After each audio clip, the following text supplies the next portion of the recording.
Shalom, saudaraku yang dikasihi Tuhan Yesus Kristus. Bertemu kembali dalam renungan ajaran hidup, uraian sabda Tuhan yang mengajarkan hidup seturut kehendak Tuhan. Bagaimana kabar saudaraku semua? Doa dan harapan saya, Tuhan Yesus memberkati saudara semua dengan keselamatan, kesehatan, dan berkat-berkat dalam kehidupan. Keteguhan hati agar tetap bisa tegak berdiri dalam kehidupan ini sangat diperlukan. Meskipun kalau melihat kenyataan hidup rasanya tidak yakin bisa melewati masa-masa sulit dalam kehidupan. Sayangnya halangan, rintangan, dan tantangan dalam kehidupan silih berganti, tiada henti. Apa yang seharusnya kita lakukan agar kita tetap tegak berdiri, tidak goyah menghadapi semua hambatan, sampai dapat mengatasi, melewati semuanya itu? Kita akan menemukan dalam perenungan kita kali ini. Sebelumnya mari kita mohon berkat Tuhan di dalam doa. Bapa di surga, terima kasih atas pemberian dan berkat-Mu dalam kehidupan kami sampai saat ini. Kami akan mendengar dan merenungkan sabda-Mu. Tolong kami ya Tuhan. Kiranya Roh Kudus memberikan hikmat kepada kami, agar kami dimampukan untuk dapat memahami, menghayati, dan dapat melaksanakan dalam kehidupan sehari-hari. Mohon ampun kekurangan dan dosa kami. Bersabdalah ya Tuhan, kami siap untuk menerima. Di dalam nama Tuhan Yesus Kristus doa ini kami alaskan. Amin. Saudaraku, sabda Tuhan yang akan kita renungkan diambil dari Mazmur 105 ayat 1 sampai dengan 5 yang tertulis demikian. Bersyukurlah kepada Tuhan, serukanlah namanya, perkenakanlah perbuatannya di antara bangsa-bangsa. Bernyanyilah baginya, bermazmurlah baginya, percakapkanlah segala perbuatannya yang ajaib. Bermegahlah di dalam namanya yang kudus. Biarlah bersuka hati orang-orang yang mencari Tuhan. Carilah Tuhan dan kekuatannya, carilah wajahnya selalu.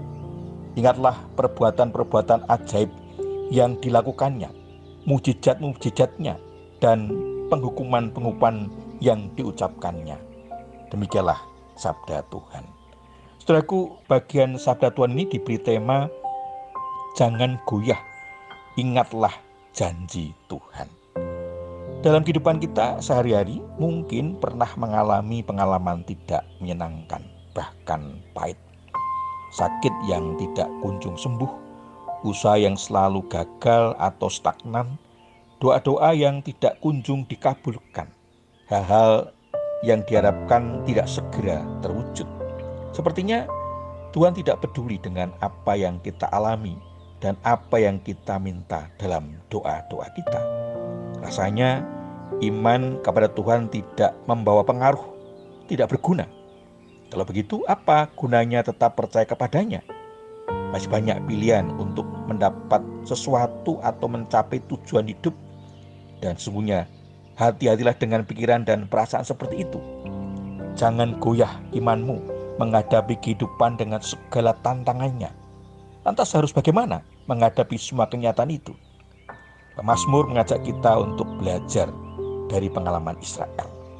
Israel diundang untuk memuji nama Tuhan. Memuji berarti memperkenalkan perbuatan-perbuatan Tuhan di antara bangsa-bangsa dan mempercakapkan segala perbuatannya yang ajaib.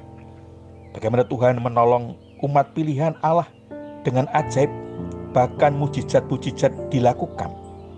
Memuji berarti bermegah dalam namanya.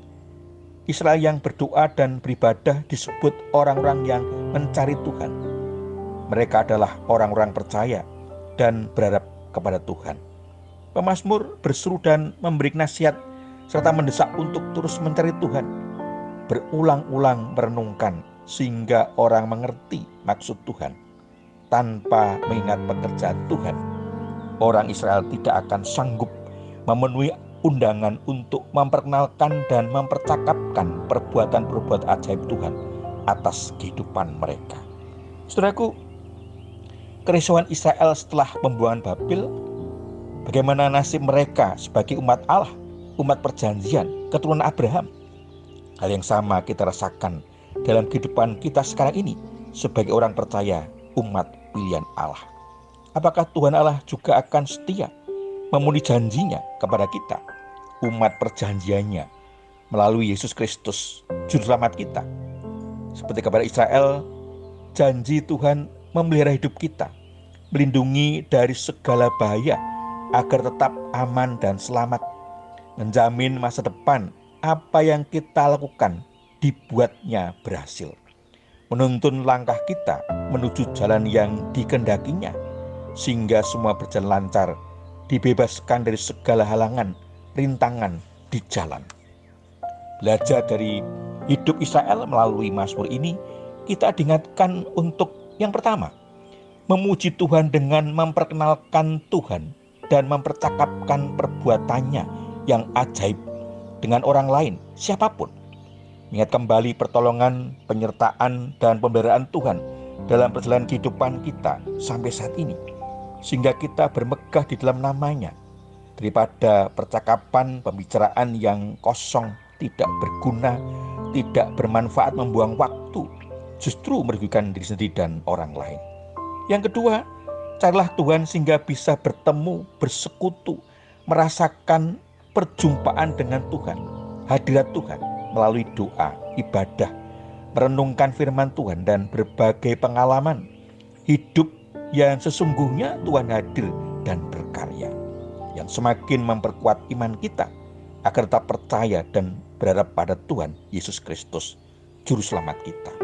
Yang ketiga, berulang-ulang mengingat dan merenungkan janji Tuhan untuk semakin meneguhkan iman kita dan hidup berjalan di jalan Tuhan atau on the track, sehingga hidup kita terarah dan tidak mudah diombang-ambingkan oleh keadaan, bahkan tak tergoyahkan oleh apapun. Menyambut janji Tuhan dipenuhi, dan percayalah Tuhan Yesus memberkati. Amin. Mari kita menaikkan syukur kepada Tuhan di dalam doa. Bapa, terima kasih untuk firman-Mu yang mengingatkan kami dan menguatkan hidup iman kami. Mampukan kami untuk teguh berdiri, tidak goyah, meyakini janji-Mu. Mohon ampun kekurangan dan dosa kami. Hanya di dalam nama Tuhan Yesus Kristus, Juru Selamat kami yang hidup, doa ini kami alaskan. Amin. Saudaraku, demikian renungan ajaran hidup. Sampai bertemu kembali dalam renungan ajaran hidup selanjutnya. Terima kasih, Tuhan Yesus memberkati. Amin.